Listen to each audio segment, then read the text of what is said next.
What's up, guys, and welcome to today's video where I will be showing you how to build your very own mining rig. But first, we'll need to go through the parts list. So, to build your own mining rig, you are going to need a couple of parts. The most important part being a graphics card. If you can get your hands on one, then you can start building a mining rig. Secondly, we are going to need a motherboard. And I have this one already attached to cardboard. That way I can set it anywhere I want without having to worry about it getting shorted. Now, let me grab these parts here and I'll show you. So first off, with this build, I went ahead and purchased an MSI B450 motherboard. It is the Gaming Plus Max Edition. This motherboard comes with 6 PCI slots and an M.2 slot that can be converted into a PCI slot with an adapter. Now, this is still in stock and I was able to order it on Amazon. It was about $114, which is not bad considering that normal 6-slot motherboards are going for $200 to $300 and locally for $500 on Facebook Marketplace. Secondly, with that, you are going to need a processor. Now, with Intel-based builds, it's almost impossible to find a Celeron for a decent price. You might as well just buy an i3 or an i5. Well, AMD still has a processor that is pretty good. It is an AMD AF1. Now, these are a dual-core, 4-thread processor, so as much as you would ever need for a mining motherboard, you could probably even mine Monero on it, although it wouldn't be the greatest. Now, if you have a local micro center, you can actually find these bad boys for $40 to $35 depending on the day. On Amazon, I think they are going for about $60 right now, so it's not too horrible to still buy one. It's about the price of a Celeron, if not cheaper, because I've been seeing Celerons going for about $80 on Amazon. Now, if you choose to go with a used motherboard, then you can probably find one like this, which came out of an old Dell system. I was able to purchase this for about $20, and it comes with 4 PCI ports. One thing to mention, though, is if you do go with something like this, you will need to make sure that the motherboard itself supports PCI Gen 3. If you're running on PCI Gen 2, I found to have a lot of issues, including not being able to fill out all the ports. Even though the CPU supports 16 PCI lanes, the motherboard won't support any more than 1 or 2, even if you get yourself one of these. So if you at least buy like a 3rd or 4th gen Intel system or a FX based system on the AMD side, one of the older ones, you should be able to buy something that has anywhere from 3 to 4 PCI ports like this one, relatively cheap. Like I said, this thing cost me about $20. It came with the RAM, the motherboard, and the CPU. Compared that to $100 for just this board, $30 for the RAM that I purchased, and another $30 for the CPU. It's a lot cheaper to go with the used option and buy one of these and slot it in and increase the capabilities of that motherboard. It's just a little bit riskier because you don't know what you're going to find on the marketplace. Now, after you have your motherboard and your CPU, you're going to need some RAM. Now, for this build, I chose to use a Corsair Vengeance stick of DDR4. I was able to buy this for about $20 to $30 on Amazon, and I'll have all the prices and components down below. That way you guys can go shopping and build your own rig with it too. After you have the RAM, you're going to need a solid state. I heavily recommend getting a solid state and not a flash drive because you're going to have issues. I do have one rig that was running on a flash drive, and after a while, the chances of it being corrupted are a lot higher. It also takes forever to boot. So one of these is pretty cheap. This is a Samsung solid state. It's a 128 gig version that I had laying around, but there are some 32 and 64 gig models available on Amazon from Kingston, or even some sketchier name brands that you can just go ahead and purchase.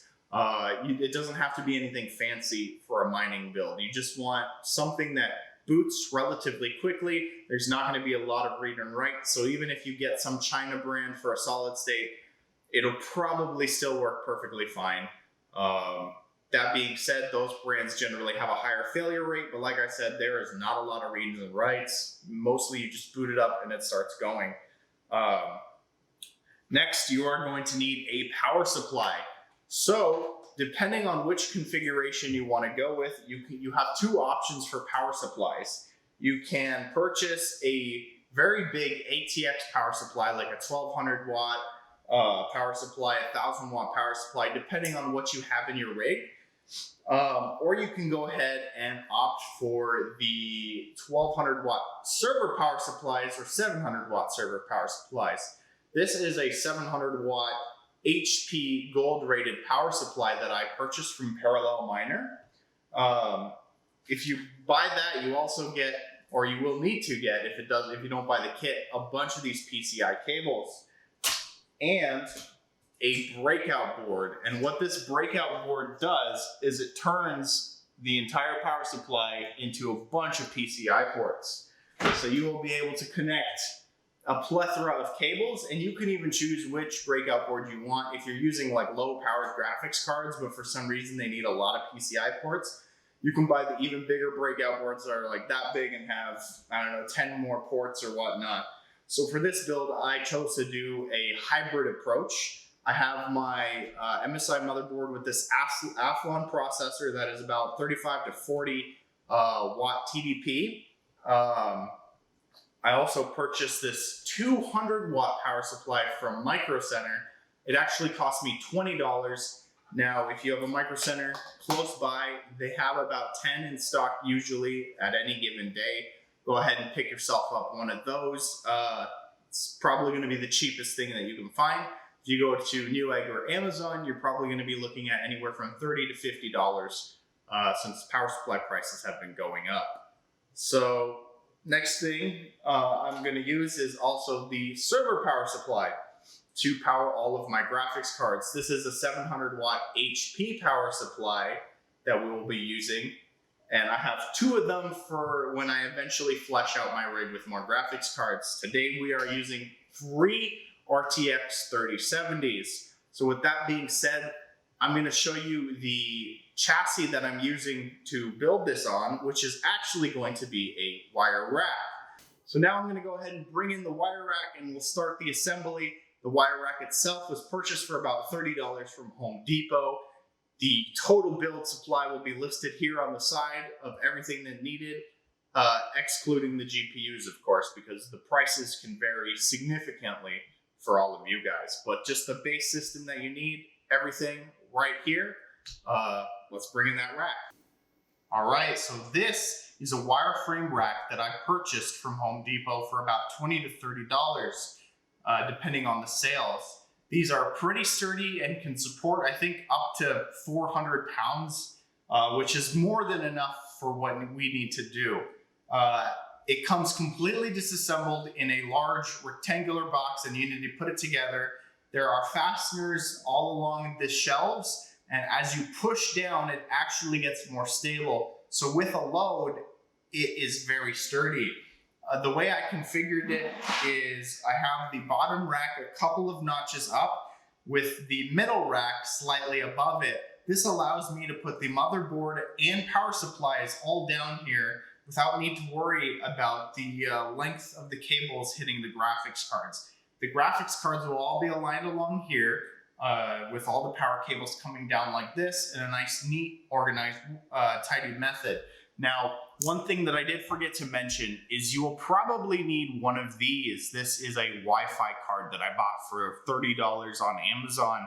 If you don't have Ethernet cable running to the motherboard, you're going to need one to get internet connection to your mining rig, unless you use something like a power line adapter that allows you to run Ethernet through your home's electrical. Now, this can be kind of iffy, so I don't really recommend it unless you have no other solution. Plus, this is going to be way cheaper. So first things first, we're gonna grab the board. All right, so as you can see, I have my motherboard here with the stock cooler from the AMD processor, the Athlon. It has 6 ports here that we will be able to throw our graphics cards into. And M.2, if I ever want to upgrade to a M.2 SSD, or like I said earlier, you can put a slot here that slots into the M.2 to give you an extra PCI, so you can have a total of 7 cards on this rig without needing to use any sort of adapter. Now, I personally like to put it on cardboard. What I've done is I have lined up the holes on the cardboard with the offset holes like this, and gone ahead and zip tied it. As you can see from here and from here, it's zip tied and fastened down to the board. It's not too tight. You don't want to bend the board or anything, but just enough so it is not going anywhere. Now this is so that you don't short the motherboard while it's sitting on metal. So the first thing I do is I would install the processor and the fan. The second step is to slot in your RAM into the motherboard. There is a slot specific as the first slot, and you'll have to check your motherboard's manufacturing guide. There's not honestly a huge difference if you don't do it, because this is just for mining. But in general, you want to follow the guidelines because it can increase or decrease performance depending on where you put it. This motherboard specifically will complain if you do not put the first stick in the second slot here, which is the second red slot. Over here, there's some small writing that you can't see, but it instructs you on where to put the RAM. So first things first, you're gonna find out how you wanna put the motherboard on this. For me, I think I'm gonna put it this way here. That way all my input and outputs are over here on this side. Like the Wi-Fi adapter, I can plug it in here and it's not gonna get in the way. So secondly, you're gonna wanna go ahead and grab yourself your power supply and a breakout board if you've chosen to go this route. Snap that together and you'll place the breakout board and power supply here. Then after that, you're gonna wanna need the power supply for the motherboard. So we'll grab this here and so I do have 2 of these server power supplies because I do intend to have 6 cards going across here in the future. So what I'm gonna end up doing is I'm gonna set these 2 power supplies right here, and I am going to put my motherboard power supply here, and hopefully that is long enough to reach the motherboard. You're gonna plug in the 24 port on the motherboard and the 4-pin here into what is the 8-pin connector on this board, which you won't need to worry too much about. The CPU only needs 4 pins. This motherboard is a little bit more hefty, so it can support like a Ryzen 9 if you even wanted to, although, I mean, there's no real reason to do that for mining. We're generally going for the cheapest thing that we can get along without having to worry. So I'm gonna set my server power supplies like this, and I have my normal ATX or micro ATX power supply in here, providing power to the motherboard. The next thing you'll wanna do is grab your solid state. Have my solid state here. If you have an M.2 solid state, you can install it in the board. If not, and you grab yourself a nice cheap solid state like this, then go ahead and plug it into the SATA power on this power supply here. And you're also gonna need a SATA cable, which let me go grab.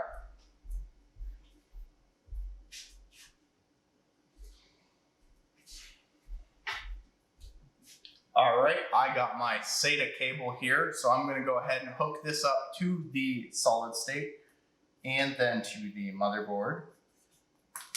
So we're gonna plug this in like that. And then the solid state itself, you can either hang it somewhere on the case or just kind of shove it down in there. It doesn't really matter, it's a solid state. It can, if you even want, it can dangle. They're pretty durable. But for cleanliness sake, I have a slight bit of OCD when I put these things together. I am actually going to find a spot for it. So we move this along here and we have that there. We're going to move this a bit, and the solid state will actually fit nicely here behind the power supply. If we move it up, it's going to fit just perfectly right here without any crazy overhang. Move this a bit. All right. Now, if you purchase a parallel liner power supply, they usually come with a cable to connect the two together. That way, when you turn one, it turns both of them on. Let me go grab that cable and I'll show you what that looks like. All right, everybody. So this is the cable that I am talking about. It has 2 ends and a 4-pin on either side. It kind of looks like it would power a floppy drive if you've ever had to work with that. We're gonna go ahead and zoom in down here so I can show you exactly how to hook it up. All right, so as you can see, we have 2 of the breakout boards here. We have this one and we have this one. So we are gonna wanna hook them up together. There are these fan header looking things right there, these 2 fan header looking things. And what you're gonna wanna do is you're gonna wanna take your cable and you are going to want to plug it in to the fan header like this. And it makes a little clip and it's nice and snug. So then you put the breakout board back on the power supply and do the same thing on this end. So you're gonna plug this into this one here. Makes a nice little clip and you have this cable running across.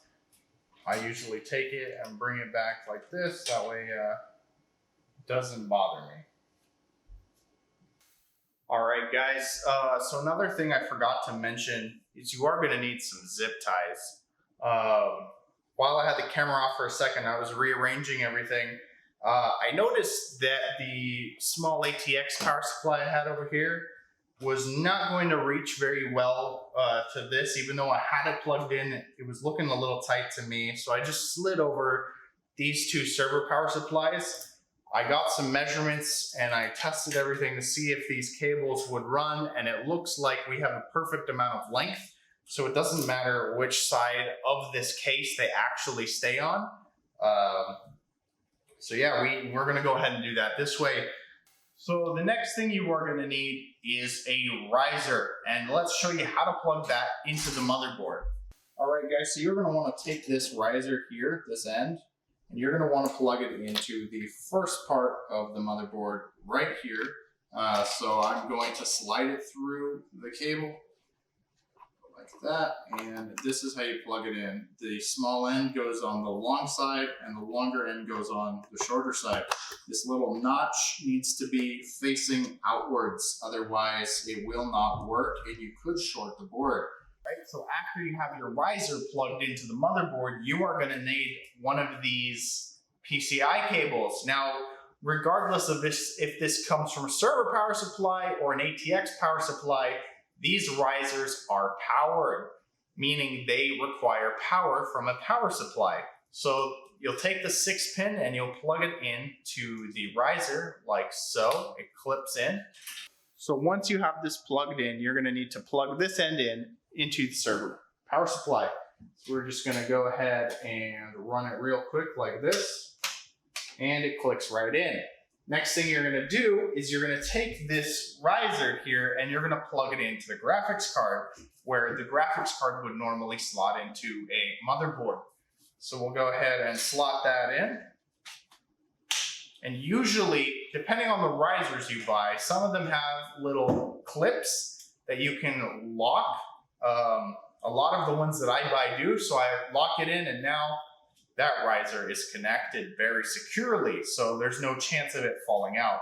Now, the next thing I'm gonna do is I'm gonna hook up the graphics card here to the top of the rig. So let's zoom out a little bit so you can see.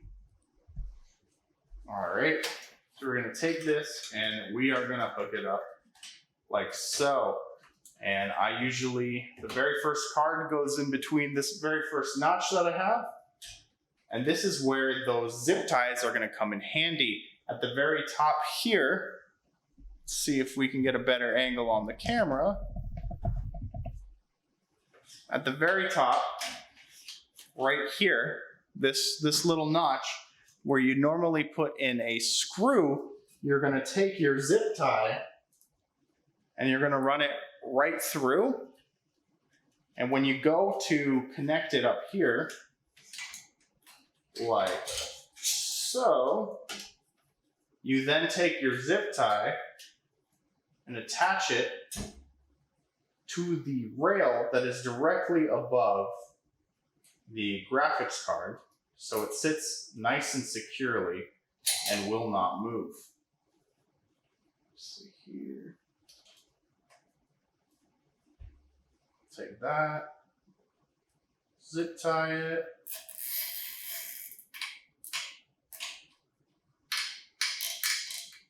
All right, so now you have your very first graphics card installed in the rig, and you're gonna continue and do the same thing. I have 2 more cards, so we'll fast forward a bit until we do that, and I'll show you what that looks like. So once you're complete your rig, it may look something like this. When you're done adding everything to this side, we're gonna wanna flip over the rig and plug in the power into the graphics cards. So let's flip over the rig.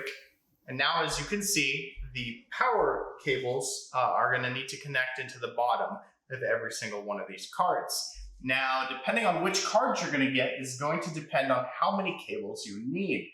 The RX 370 here, the Founders Edition, has a special cable that you need to power it. So let me show you what that one looks like. And here is that cable. It is a very fancy 8-pin to 12-pin connector from NVIDIA themselves. They want to create this as a new standard because their graphics cards now take up so much power. Not even their graphics cards particularly, but all graphics cards have become more and more power demanding over the couple of years since the 10 series, where you could get like a 570 and that thing would sit power. Granted, it's not as efficient at mining as these cards are. For the amount of power you're putting in, you are getting way more mega hash. It's just the cards in general are increasing in MSRP and increasing in power consumption to the point where people had to upgrade their systems in order to accommodate these graphics cards if they were able to get one. So you'll take this card and you plug it in to the RX 370 or the RTX 370, I'm sorry, and it kind of dangles off like that, and it kind of looks dumb in my opinion, and I think they should have gone with the regular 2-port or 1-port configuration.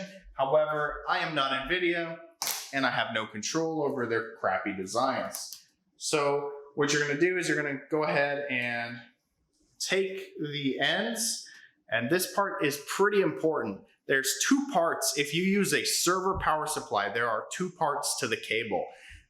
There is a 6-pin connector and a 6+2 connector. The 6-pin connector goes directly into the breakout board, while the 6+2 goes into the graphics card and the riser. Do not try to plug this end in and this end into the power supply. It will not end well for you. So we're going to go ahead and take this end and plug it into the power supply, which is on the back over here. We're going to plug that into the power supply. And we are then going to run this over into the 3070 here, like this. Now, the Founders Edition 3070 only needs 1 cord. The AIB partners usually use 2. Now, this doesn't mean that they inherently use more power. It just means that they have higher overclocking headroom from the factory because they want to get as much performance out of the chip as possible. Now, they do use more power at stock settings, but when you turn everything down, clock for clock, they should all use the same amount of power, regardless of how many cables are plugged into them. So we're going to plug them into the next card here, which is an EVGA 3070. Just to show you, this one uses 2 connectors. Just we're going to plug two 6-pins into the server power supply. And if you do have two power supplies, like I do, you are going to want to split your load between the two power supplies. That way one power supply does not get overwhelmed. This connector cable that connects the two power supplies doesn't share power between the power supplies. So just because together combined you have 1400 watts, doesn't mean you can plug everything into one power supply. Please take your cards and split them accordingly depending on how much power your cards run. So right now, these cards are run, after I have them underclocked and undervolted, at about 130 to 150 watts roughly, right? So if we take 150 watts as your extreme and you take two of them, that makes 300 watts. 4 of them would bring you up to 450 watts on a 700 watt power supply.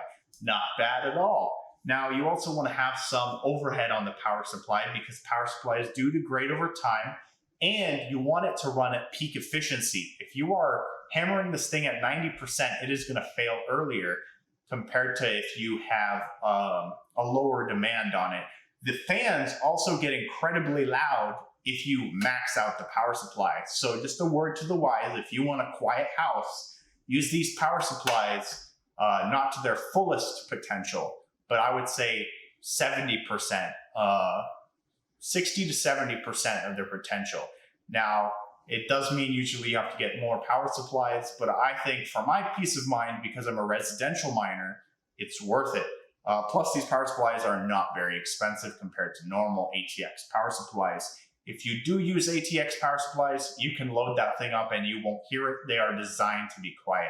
Server power supplies, on the other hand, are designed to run 24/7 in a server environment, which usually does not care about sound because data centers are not where people sleep, usually.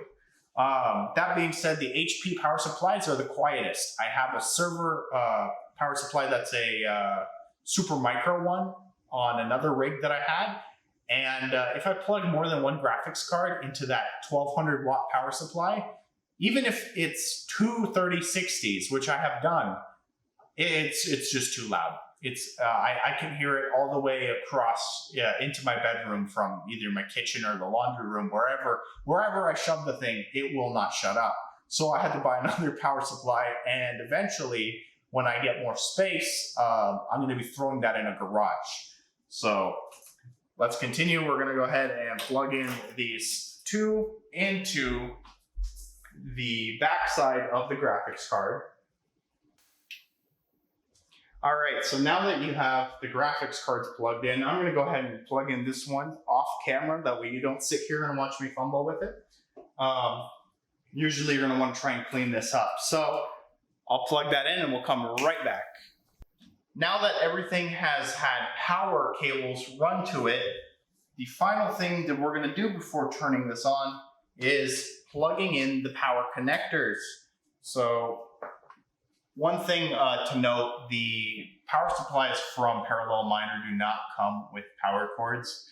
So please order yourself some power cords from Parallel Miner in addition to the bundles that I'm going to put down below, or go onto Amazon, Home Depot, anything like that, and pick some up. Try and get some heavy duty power connectors because you do not want these things lighting on fire if you buy something that is low rated. So you want like a heavy duty cable. And I believe these are 16 gauge cables. So I would recommend getting something 16 gauge for the power supply or lower. That way you have a higher capacity. So we're going to go ahead and plug in this server power supply because this is the only one that actually has anything connected. When I add the 3 extra cards when they arrive, which who knows when, probably within the next couple of weeks, then I will also turn on this power supply. But for now, since I don't have anything connected to it, I will not be plugging in power to it. Next, you will take the power that you have for your motherboard and plug that in. Also, if you're using ATX power supplies, it's going to be one and the same. So before we turn it on, one thing that I always like to do is unplug every graphics card, and it'll depend. So there's a couple of things that I want to go over before we turn it on. Depending on your motherboard will depend if its ability to run off of integrated graphics or not. If you buy a processor that does not have integrated graphics, you will need to run off of a graphics card. This is important usually only for testing.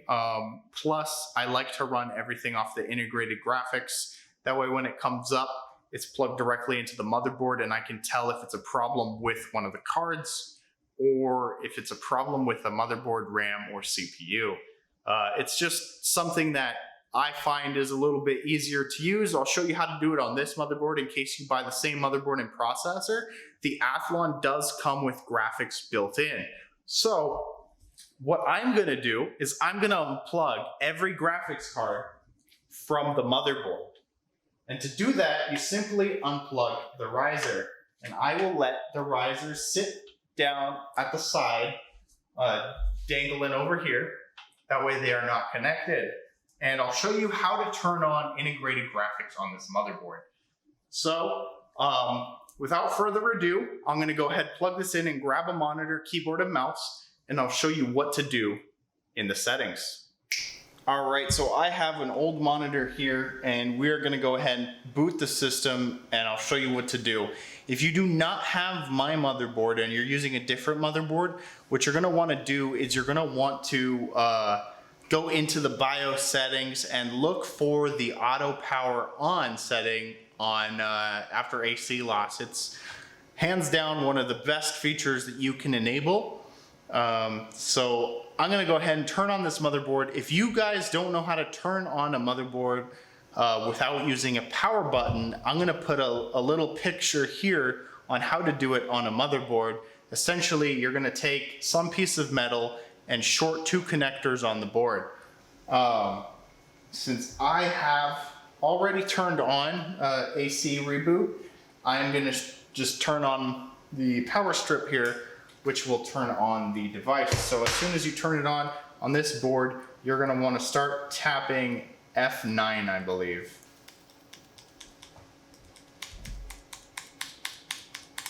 Tapping, and then it should take you into the BIOS. If it doesn't take you into BIOS, the escape, or sorry, not the escape, the delete key also works. Sometimes the motherboard doesn't like one key and it likes the other for some weird reason. I'm just trying to get the camera here, that way you can see better. All right, so the first thing you're gonna wanna do is you're gonna wanna go into the advanced mode up here.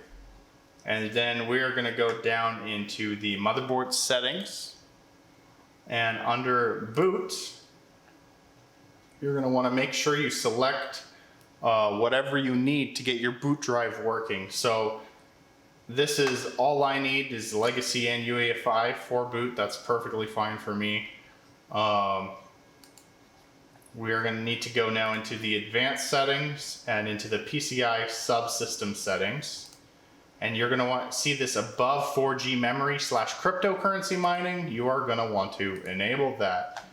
Next, you're gonna go back into settings, back into advanced, and go onto the integrated graphics configuration and initiate graphics adapter. Is gonna be IGD for integrated graphics. And you want it to be force, the integrated graphics.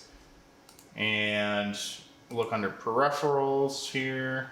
Make sure SATA mode is on for my SATA SSD. That's good. Cool. And then we're going to go back into advanced and we're going to look for power management setup, restore after AC power loss. We are going to want to turn that to power on. Now, when you are done, you go up here and hit the X button. And it's gonna ask you if you wanna save your configuration and exit. You're gonna wanna hit yes to save your configuration. Now, when you hit yes, it's going to reboot the computer. If you don't have your graphics cards plugged in at this time, which you shouldn't, after it posts, turn it off like this, then go ahead and plug in your graphics cards into the motherboard, which is what I'm doing right now. You just can't see it since I have the rig a little bit further away from the camera. And then once you have all the graphics cards plugged in, make sure that when you're plugging in the graphics cards into the PCI slots, that the board and everything is turned off. You don't want any power. Once everything is plugged in, you can then plug everything back in, flip the switch on the power strip if you have one, or whatever you're using to power everything, turn it on, and wait for the computer to boot. And now you can install whatever operating system you want to use, whether that be a mining OS or Windows, whatever you want, you can go ahead and use that. For this build, we are using Windows. So we're gonna go ahead and log in here. So I already had Windows installed on this solid state. This is my test bench SSD and I just slapped it in here. And this is where it's gonna stay unless I switch over to a mining operating system, which I probably will here in the future, and I might make a video on how to do that. All my other rigs are currently running on Hive OS, but since this one's just a 3-card rig, I figured it's not worth throwing on Hive OS right now. So we'll go ahead and we'll just run it on Windows.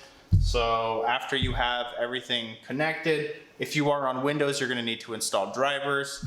I already have all the drivers installed on this computer, so we don't have to worry about that. So I'm just gonna go into Device Manager here. That way I can make sure that all my graphics cards are showing up. And as you can see here, let's go ahead and zoom in for you. As you can see, we have 3 3070s connected and the Radeon Vega. Now the Radeon Vega graphics comes built into the processor, so that is not a problem. Windows is acting a little weird right now just because it's installing everything. That's totally normal, perfectly fine. Everything is installed now and good to go. So we are gonna go ahead and open up our mining software. So we're just gonna run this here and we're gonna open up our overclocking utility, which I use MSI Afterburner. Just waiting for everything to come up. Let's go ahead and zoom back out. See here that it is mining. Just waiting. So it looks like I was having a little issue there. And basically the 4 gigabytes of RAM is not enough for multiple graphics cards on Windows 7. Just by itself, so we are going to make some changes in Windows. Just can't remember where it was. There we go. We're gonna want to increase the page file system size. Advanced system settings, performance, page file, custom page file. We're gonna set it to 32 gigs. Set to 32 gigs, hit OK, hit OK. All right, so after we change those system settings, I'm gonna try and see if it mines fine now. I gave it essentially 32 gigs of page file, which should be enough. Right now it looks like it's using 20 gigs of the page file and 3 gigs of the RAM, 3.7 gigs of the RAM. So it hasn't narrowed out, so I think it's gonna work this time. There we go. 3 GPUs initialized. Just waiting for that hash number, and there we go. 185 mega hashes with these 3 cards. So that's how to build a mining rig, and that is how to set it up on Windows with only 4 gigs of RAM. Make sure to increase your page file to 32 gigabytes. If you need any more help with that, feel free to let me know. But essentially go into advanced system settings on your computer, go into performance, and set the maximum page file to 32 gigs, which is 32000 megabytes. I hope that video was helpful for you guys and helped you learn how to build your very own mining rig using Windows and a couple of graphics cards. I will have all the parts lists down below for you guys. Be sure to like and subscribe if you found this helpful. If you have any questions, feel free to let it down below. I read all of your comments as fast as I can. We'll catch you guys in the next one. Thanks for watching.